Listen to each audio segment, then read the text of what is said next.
کراچی میں جاری Zalmi talent hunt Sindh کے دوسرے روز اندرون سندھ سے آئے نوجوان کرکٹرز کے ٹرائلز لیے گئے۔ راشد لطیف کرکٹ اکیڈمی گلبرگ کراچی میں پشاور زلمی صدر انضمام الحق، ڈائریکٹر کرکٹ محمد اکرم، کامران اکمل، راشد لطیف، شاداب کبیر، عاصم کمال نے ٹرائلز لیے۔ ڈائریکٹر کرکٹ پشاور زلمی محمد اکرم نے کہا کہ سندھ کے دیگر شہروں سے آئے نوجوان کرکٹرز بہت ٹیلنٹڈ ہیں۔ کراچی کے ساتھ سندھ کے دیگر چھوٹے بڑے شہروں کے نوجوان کرکٹرز بھی بہت محنتی ہیں اور ان نوجوان کرکٹرز کو دیکھ کر خوشی ہوئی۔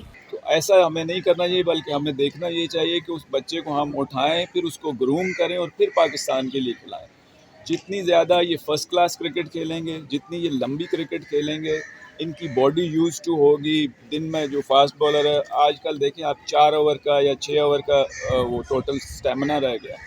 جب تک ہم ان بچوں کو گرائنڈ نہیں کریں گے ڈومیسٹک فرسٹ کلاس کرکٹ میں، تاکہ ان کی باڈی یوز ٹو ہو روز 20-22 اوور کرنے کی، وہ بڑا امپورٹنٹ ہوگا پاکستان کرکٹ کے لیے۔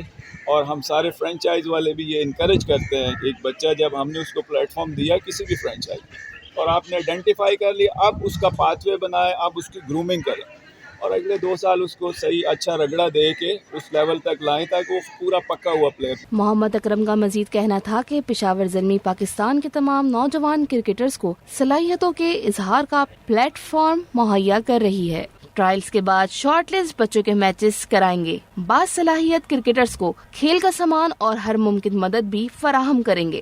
محمد اکرم نے کہا کہ ٹرائلز کے بعد ٹیمیں بنائیں گے اور بہترین نوجوان کرکٹرز کو کوچنگ دیں گے۔